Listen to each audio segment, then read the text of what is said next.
कॉलेजों में कोल्हान विश्वविद्यालय द्वारा बीए पार्ट 1 के लिए ऑनलाइन एडमिशन की व्यवस्था है, पर छात्र संघ ने प्रबंधन से ऑफलाइन दाखिला के अलावा दाखिले की तारीख को आगे बढ़ाए जाने की मांग की है। कोल्हान विश्वविद्यालय प्रबंधन द्वारा बीए पार्ट 1 में ऑनलाइन दाखिला की व्यवस्था है, मगर कई ऐसी छात्राएं भी हैं जो सुदूर क्षेत्रों से आती हैं और अंग्रेजी माध्यम की न होने के कारण वे ऑनलाइन दाखिले से वंचित रह जा रही हैं। बुधवार को छात्र संघ द्वारा ग्रेजुएट कॉलेज की प्राचार्य डॉक्टर उषा शुक्ला को एक ज्ञापन सौंपा, जिसमें इन परेशानियों का जिक्र है।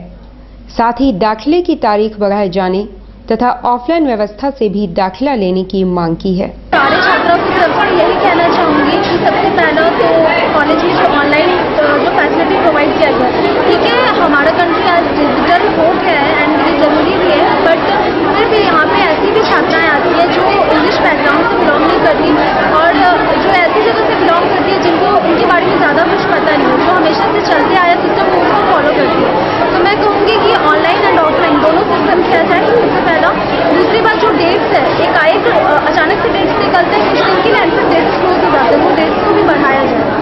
हम लोगों ने कुलपति महोदय से यह आग्रह किया है कि जो छात्राएं वंचित हो चुकी हैं रजिस्ट्रेशन से बीए पार्ट 1 की रजिस्ट्रेशन से, डेट आगे बढ़ाया जाए और दूसरा ऑनलाइन के साथ साथ ऑफलाइन की भी प्रक्रिया शुरू की जाए। जैसा कि नेक टीम आई थी, उन्होंने यहाँ की परिस्थिति और आर्थिक स्थिति को देखते हुए यह कहा था कि ऑनलाइन के साथ साथ ऑफलाइन की भी सुविधा दी जाए। तो मेरी यही मांग है सभी छात्राओं की ओर से कि ऑनलाइन के साथ ऑफलाइन की भी सुविधा दी जाए और रजिस्ट्रेशन का डेट बढ़ाया जाए, ताकि जो छात्राएं छूट चुकी हैं वो इनसे लाभान्वित हो सके और उनका साल बर्बाद न हो। कदमा थाना अंतर्गत एक युवती को अगवा करने और फिर दुष्कर्म करने के आरोपी युवक को अदालत ने दोषी करार देते हुए 5 वर्ष कारावास सजा सुनाई है। कदमा की एक युवती को अगवा कर बलात्कार करने के मामले में सुनवाई के बाद युवक अभिजीत चक्रवर्ती को एडीजे 1 की अदालत ने दोषी पाते हुए 5 वर्ष कारावास की सजा सुनाई है।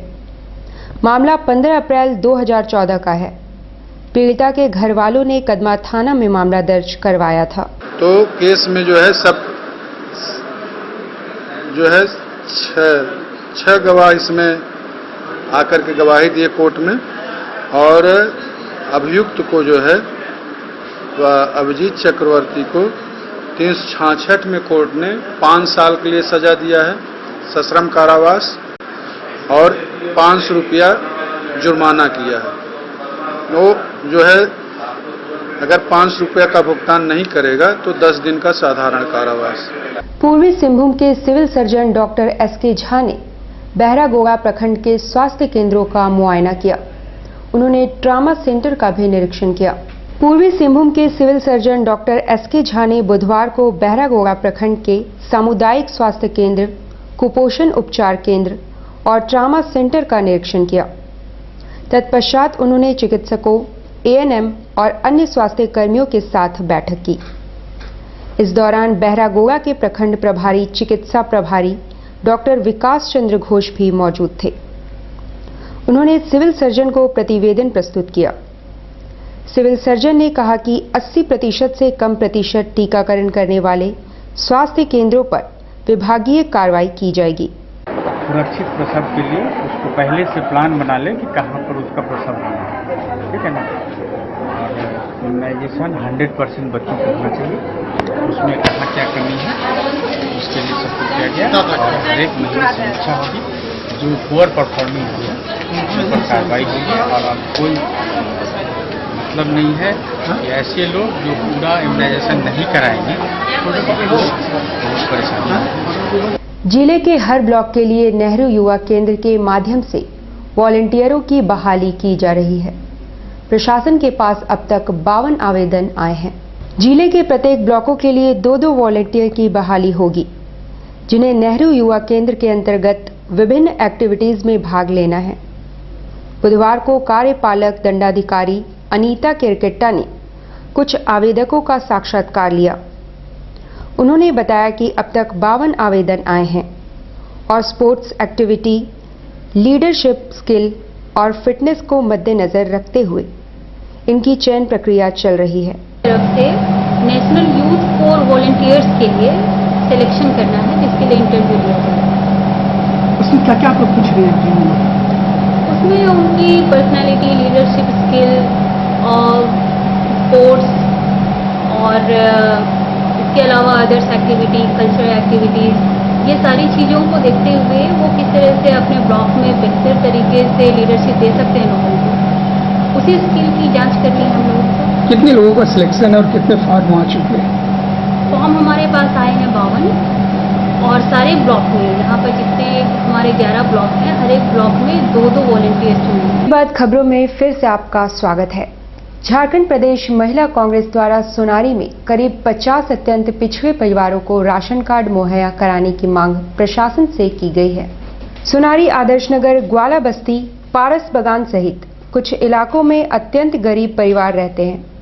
महिलाएं चौका बर्तन कर परिवार का पालन पोषण करती हैं, पर अभी तक वैसे परिवारों के लिए राशन कार्ड की व्यवस्था नहीं की गई है। बुधवार को महिला कांग्रेस की उषा यादव के नेतृत्व में एक प्रतिनिधि मंडल ने एक ज्ञापन के माध्यम से उपायुक्त का ध्यान आकृष्ट कराया है कि इतना सभी जगह में जो राशन कार्ड का वितरण हुआ, लेकिन आदर्श नगर स्थित ग्वाला बस्ती एक पारस बगान है, उसमें कम से कम 50 महिलाएं हैं। किसी के पास आज तक राशन कार्ड नहीं आया और हम सरकार से, डीसी महोदय से अनुरोध करूंगी कि जा करके इंक्वायरी कराएं कि सही है कि झूठ है, और हर घर में जाकर के चेक करके उनको कार्ड दिया जाए ताकि वो लोग का सहारा बन सके। जलियांवाला बाग ट्रेन से गिरकर बुधवार को एक अधेड़ व्यक्ति की मौत हो गई। जलियांवाला ट्रेन से बुधवार की सुबह एक अधेड़ व्यक्ति के गिरने से मौत हो गई। जीआरपी द्वारा उसे एमजीएम अस्पताल लाया गया। खबर लिखे जाने तक उसकी पहचान नहीं हो पाई है। रात में हम अभी आए, इसको ले जा रहे हैं। क्या इलाज हो रहा था? इलाज हो रहा था, ट्रेन से गिर गया था। अच्छा, कब से गिरा? 3 से गिरा है। मानिक राम भट्टाचार्य को एक सादे समारोह में टाटा स्टील के एमडी समेत अन्य अधिकारियों ने विदाई दी। शहर के एक होटल में टाटा स्टील के अधिकारी मानिक राम भट्टाचार्य को एक सादे समारोह में विदाई दी। विदाई समारोह में टाटा स्टील के एमडी टीवी नरेंद्रन के अलावा आनंद सेन समेत अन्य अधिकारी भी मौजूद थे। श्री भट्टाचार्य का योगदान अपने पूरे सेवा काल में उल्लेखनीय रहा, जिसका बखान खुद एमडी ने अपने संबोधन में किया। श्री भट्टाचार्य आगामी 1 अगस्त को सेवानिवृत्त हो रहे हैं।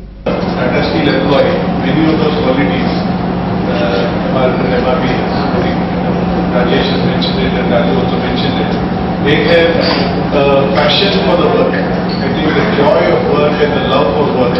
MRP जैसा I have not seen so many people, इतना कमिटमेंट है।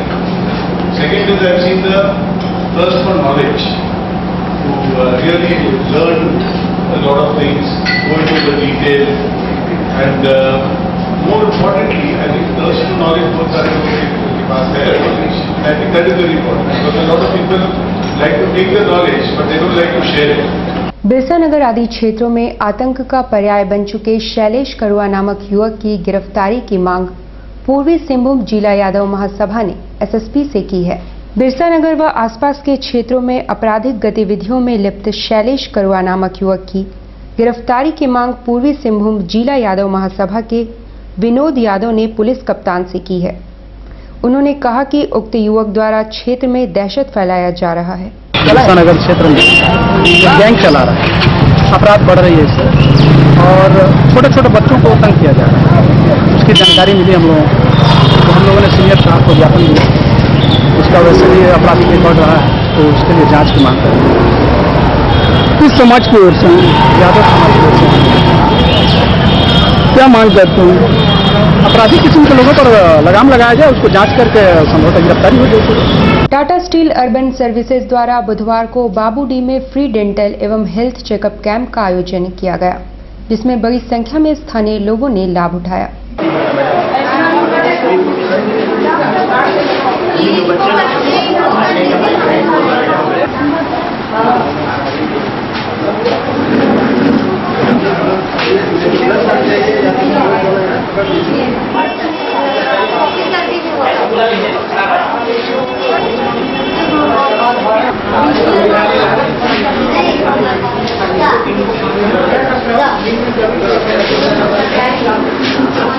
क्रम रखे हैं फ्री हेल्थ चेकअप कैंप। ये हमारे टाटा स्टील अर्बन सर्विसेज बालू बादशाह केंद्र के माध्यम से इस चीज़ को ऑर्गेनाइज किया गया है और ये मकसद है कि हमारे बाबूडी बस्ती, लाल भट्टा और नंद नगर के गरीब परिवारों को हेल्थ चेकअप कराने के लिए ही ये व्यवस्था किया गया है, क्योंकि यहाँ के बहुत लोगों का डिमांड था कि इस तरह का कैंप टाटा स्टील के माध्यम से लगाया जाए और ये कैंप लगाया गया जिसमें कि 1000 लोगों ने सुबह 8 बजे से जो है कतार बंधी हुई थी और 1000 लोगों ने इसमें पार्टिसिपेट लिया। जेएसए फुटबॉल रेफरी की बैठक का आयोजन बुधवार को जेएसए कार्यालय परिसर में हुई।